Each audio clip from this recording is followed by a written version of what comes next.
안녕하세요. 행건스 채널의 유혜리입니다. 오늘은 새로운 버전, 일명 오디오로만 인사드리는 행건스 라디오 첫 번째 시간입니다. 여러분께 가장 기억나는 영화가 무엇인가요? 라고 질문드리면 어떤 영화를 말씀하실지 많이 궁금합니다.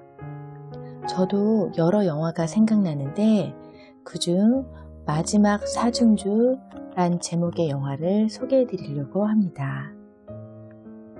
저는 이 영화를 이렇게 보게 되었는데요. 안타깝게 지금은 없어졌지만 KTX의 시네마칸이 운영되던 시절이 있었습니다. 그 당시 마침 2시간 이상 이동 시간인 경우에 운이 좋게 시네마칸이 있었습니다. 영화에 대한 아무런 사전 정보 없이 보게 된 영화였지요. 저를 포함해서 3명이 보았던 것으로 기억이 나네요. 이 영화는 25주년 기념 공연을 앞둔 현악 사중주단의 이야기입니다.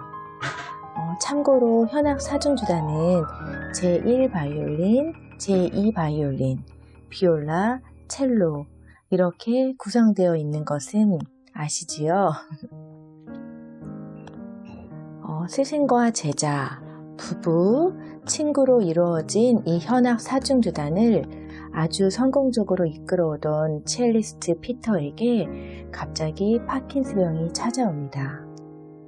어쩔 수 없이 탈퇴를 고려하게 되고 그것이 단원들에게 알려지면서 감정적 갈등이 드러나기 시작합니다. 이 일을 계기로 제2바이올리니스트가 그동안 참아왔던 제1바이올리니스트의 자리에 대한 욕심이 영화 속에 드러나기도 합니다.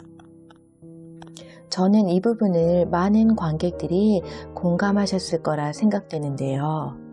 이왕이면 자신도 어떤 일을 할 때 좀 더 드러나기를 원하는 것이 당연하다 여겨집니다. 여러분도 어떤 일을 하실 때 그런 경우 있으셨을 거예요. 25년간 참고 있던 욕구가 변화의 시점에서 표출되고 이것을 계기로 사중주단이 삐걱하기 시작합니다. 제2바이올리니스트의 아내이자 비올리니스트인 아내가 남편의 욕심을 알게 되며 불협화음도 생깁니다. 그리고 그 외에 여러 사생활 문제까지 엮이며 기념 공연 여부는 불투명해지는 상황에까지 이르게 됩니다. 하지만 그들은 다시 제자리를 찾아가게 됩니다. 인생의 반을 채운 사중주단 푸가로 다시 뭉쳐 스승인 피터에겐 마지막인 25주년 공연을 진행하게 됩니다. 마지막 공연 연주곡으론 베토벤 현악 사중주 14번을 선택합니다.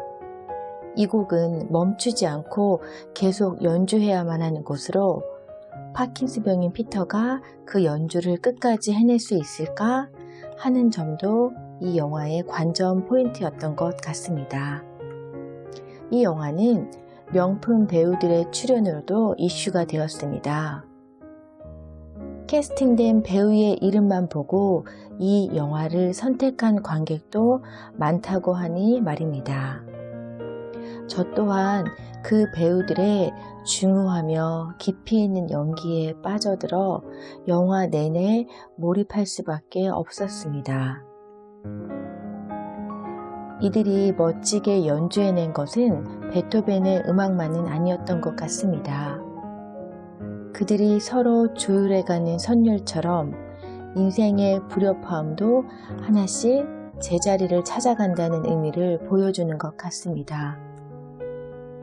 피터는 연주의 중간에 잠시만 멈추고 본인을 대신할 새로운 첼리스트를 소개합니다.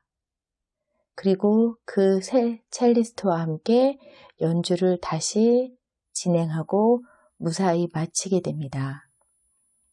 어떤 것이든 시간이 허락된 만큼이 있는 것 같습니다. 내가 그동안 해왔던 것을 또 다른 누군가가 할 수 있다는, 그것을 받아들이는 것이 쉽지 않지만 그 받아들임을 통해서 안정감을 찾아갈 수 있다는 것이 또 우리의 인생인 듯한 생각이 들었습니다. 여러분은 여러분이 만나게 되는 인생의 불협화음을 어떻게 맞춰가고 계시는지요? 이 영화를 보시면서 아름다운 선율로 마음의 편안함과 내 앞에 닥친 여러 문제들을 해결해 나가는 나름의 지혜를 찾으실 수 있을 것이라 생각합니다. 저도 곧 또다시 봐야 할 것 같네요. 행건스 라디오 첫 번째 시간은 영화 마지막 사중주를 소개시켜 드리며 마치겠습니다. 저작권 문제로 제가 이 음악을 들려드리지 못하는 것이 아쉽고, 여러분들 검색하셔서 베토벤 현악 사중주 제14번 꼭 한번 감상해 보시길 바랍니다. 이 영화의 스토리와 너무나 잘 어울리는 감동의 선율을 느끼실 수 있을 겁니다. 오늘은 여기서 마치겠습니다. 감사합니다.